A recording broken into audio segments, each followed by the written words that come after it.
Oh, yeah. Our teams are back, of course, talking FF7. We're talking Rebirth. We're here to also talk about the third game, which obviously is kind of crazy because Rebirth has not been out that long. But the devs themselves, I think namely like Hamaguchi, Kitase, have talked about the third game a little bit since kind of around the launch of Rebirth. Some of the recent updates we've had for the game are Hamaguchi talking about the third game being essentially where Rebirth was whenever Remake's development ended. So obviously Rebirth's out now, and we're kind of in the very beginning stages of them getting to making the third game. More recently with the Washington Post, Hamaguchi talked about how he has a game design document for the finale, that the majority of the world construction is done because of Rebirth. Obviously, Rebirth allowed us to explore the majority of the world for FF7, and that the main concern would obviously be introducing the Highwind to the world. Specifically, they had said, a key challenge for the final game is rebuilding its world to accommodate a massive Zeppelin-like airship called the Highwind. Introduced in the third and final act of the original 1997 game, Hamaguchi said it was important for him that Rebirth featured an explorable map like the 1997 game. I definitely want to address the same for what is likely expected from our experience with the Highwind to explore the world. I guess it's kind of where my discussion comes in with this particular video. I mean, there's a lot of things we can talk about for the third game. But for one, how is the Highwind itself going to operate? We've already know that there's like a seamless world when it comes to Rebirth in terms of exploration. Are we going to be able to actually fly the Highwind around ourselves? I don't see why we wouldn't.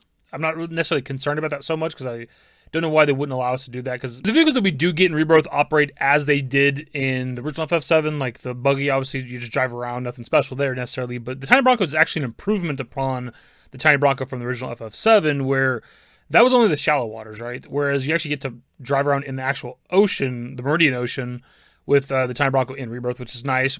That actually say that, it reminds me that takes away one of the key aspects of the submarine when it came to the original FF7, where obviously it could dive underwater and you could explore like the underwater region a bit, but it also allowed you to explore the actual ocean itself. Now there wasn't really too much to do with that as far as I can remember. There's a couple of areas you could dock the submarine, but the Time Bronco can now explore the entire ocean. I don't know if we're going to still be doing that with the third game, and I don't even know if we're going to have the submarine when it comes to the third game. Hopefully. I'm back to the main topic here, the Highwinds.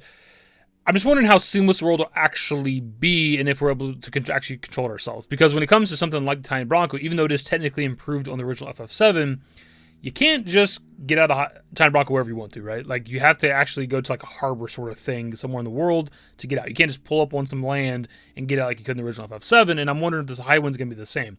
Can we just fly anywhere? Can I just land in any sort of field, for the most part, that makes sense for the Highwind to land there, or do I have to like land on like a helipad type thing or some shit? If we don't really have that kind of freedom to just fly around anywhere we want to or land wherever we want to, do we just do like a Final Fantasy X sort of thing where you just have a list of places to fly to and you essentially just fast travel to them? But also, if we do have like a seamless world that we can actually just fly around and do whatever we want with, what do we do?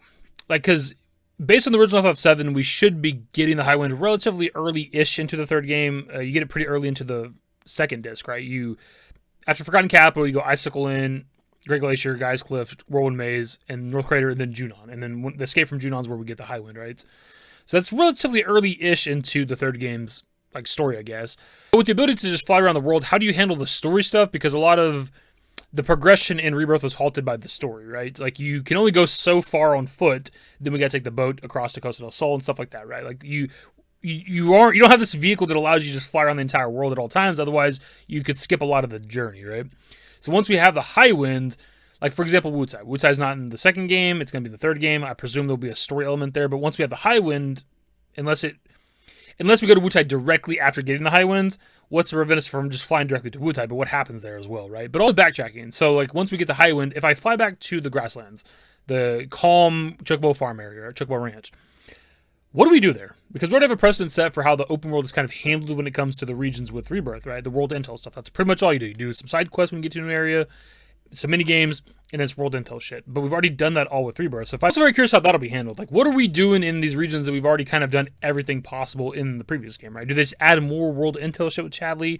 Do we do some new shit in the open world? Do they add to these regions? Are there more areas to go to because of the Highwind? If we can fly it ourselves, can we land elsewhere, like locations we couldn't go to previously, like on top of cliffs and mountains and things like that? Like, I'm just kind of curious how that'll be handled. It's, obviously, we're so far away from the game right now, like it doesn't necessarily matter too much. But it's just one of the things I was thinking about looking at these updates we've had for the third game, and like them adding the Highwind to the game, and what that actually means for the game itself. Like, how much can we do with the Highwind? But also, what are we going to be doing in the world? Because once we have the Highwind, what's to stop us from going anywhere? Like, an example we can give from Rebirth is, like, when you're in the calm kind of grasslands area, You can head towards Midgar, but you can't go there because it's very linear. It closes down to like a highway, and there's Shinra troops blocking the way, and you just can't go there. That's it, right? But when we have the Highwind, we can just fly to Midgar, right?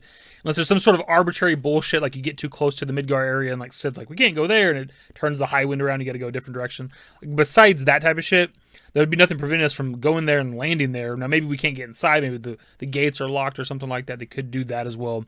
But again, like you just having that freedom to just explore the entire world with the Highwind opens up a lot of questions. Are we going to be true open world now? Like, we're already kind of that with this game to a certain degree, but also kind of not really. But with the third game, with the Highwind, we would be. We'd be actually truly open world where once we get the Highwind, we can go literally fucking anywhere. And how do they handle that with, like, story progression, but also side questing stuff? Because, again, with, like, the world intel shit, you couldn't just get to the beginning of Rebirth and just like, I'm going to knock out all the world intel shit really quickly, and then we'll progress the story, right? Like, you are halted by story progression, by having to go this particular direction, get on this particular vehicle, go here, then you can do world intel stuff, right?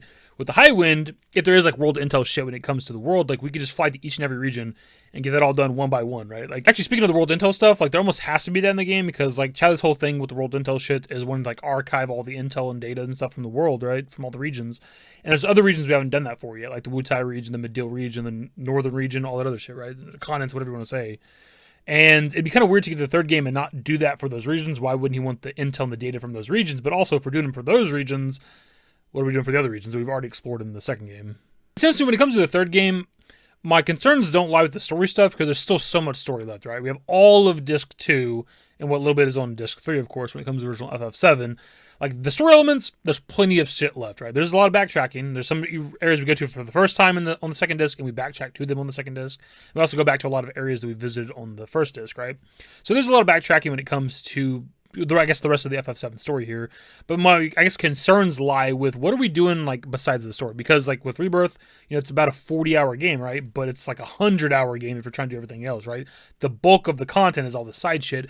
And what the hell are we going to be doing, especially with the areas that we're going to be backtracking to? Like, you can do brand new side quests, that's whatever. But, like, what are we doing with mini games, but also, like, the world itself? Like, are we climbing towers again, or do we get to the third game and, like, the towers are shut down? You gotta climb them again, dude. Isn't that really fun? Like, what the fuck are we doing, right? A little bit of a discussion. We haven't put out a video in a while, and there's some real life shit happening right now with the fam that is just kind of preventing me from making the content I want to make for the channel for this game, and it sucks, but that's life, right? Shit happens. And we're kind of spinning our wheels waiting to, like, talk about the spoiler type shit when it comes to this game, trying to wait till about April, right? I want to get my thoughts on this and discuss it. Like, I wonder, just kind of curious how they're going to really truly handle the open world aspect if we have that when it comes to the third game and the Highwind. Of course, pass up to you guys. When it comes to the third game, a couple different questions, but with the Highwind, I think it's going to be handled. Are we going to be able to fly it ourselves? Is it going to be the Final Fantasy X model?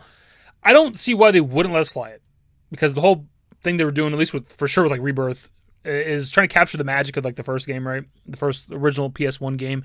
And part of that is getting to fly around the actual world with the Highwind. It'd be weird to not allow us to do that. But also, if we have that freedom, like, how do you handle the story stuff and the open world elements and, like, what we can do in each region and so on and so forth if we can just fly around and do whatever we want all the time? I don't know.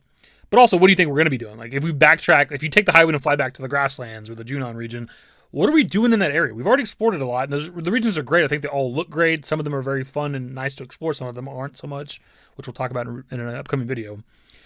But what are we going to be doing? Like, what do I do when I go back to the Chocobo farm area? Like, what are we doing?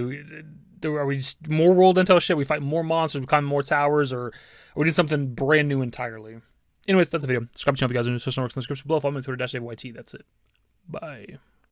Used to care what people thought, but now I care more, and nobody out here's got it figured out. So therefore, I've lost all hope of a happy ending, depending on whether or not it's worth it. So insecure, no one's perfect. We spend it with no shame. We blow that like Coltrane. We in here like Rogaine, or leave it like Cobain.